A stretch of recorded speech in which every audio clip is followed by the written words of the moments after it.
Let's get excited about Season 8. You mentioned NRG. What are some other storylines that you're really following going into this season?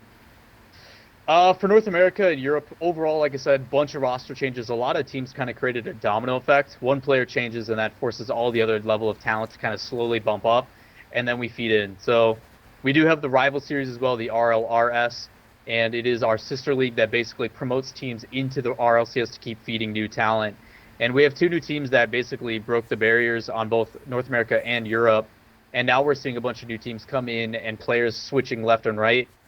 For me, there's this young kid named Atomic who's replacing a player on Ghost that was long-standing by the name of Lethamir. He was a Canadian that for many seasons was the captain of that team and was kind of part of the true identity of what they were. And now you have a young kid who's super mechanically gifted, really fast.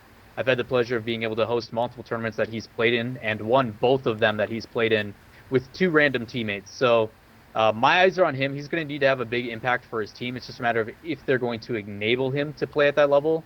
On the European side, there's a lot of rosters. The top tier teams are staying the exact same, which is always exciting to see what another season under their belts is going to do.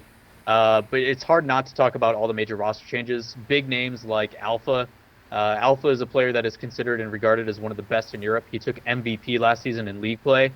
He is joining TSM, a team that desperately needs a resurgence. They've been kind of bottom barrel, but barely scraping by to stay within the RLCS for a couple seasons now.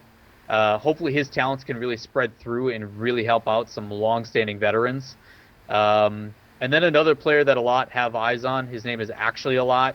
Linus is a player who has been relegated to the rival series twice and brought back up through not promotion, but through teams just plucking him and putting him and plugging him back in.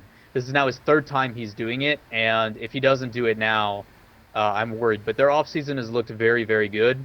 It's just, can he do it now with the teams that look as brutal as ever? EU is so cutthroat that you can't really pick a team that's going to win because you just flip a coin, and any given day that team's going to win. It's really exciting to be unbiased, just sit and watch and enjoy the high-level Rocket League. But for those teams, there is a lot of stress coming into this season. It's as brutal as ever. Well, we will all enjoy it starting this weekend, Season 8. Starting back up, Lawler, Rocket League analyst, joining us here on ESPN Esports. Thanks for your time, bud. As always, thanks for having me, guys. Can't wait.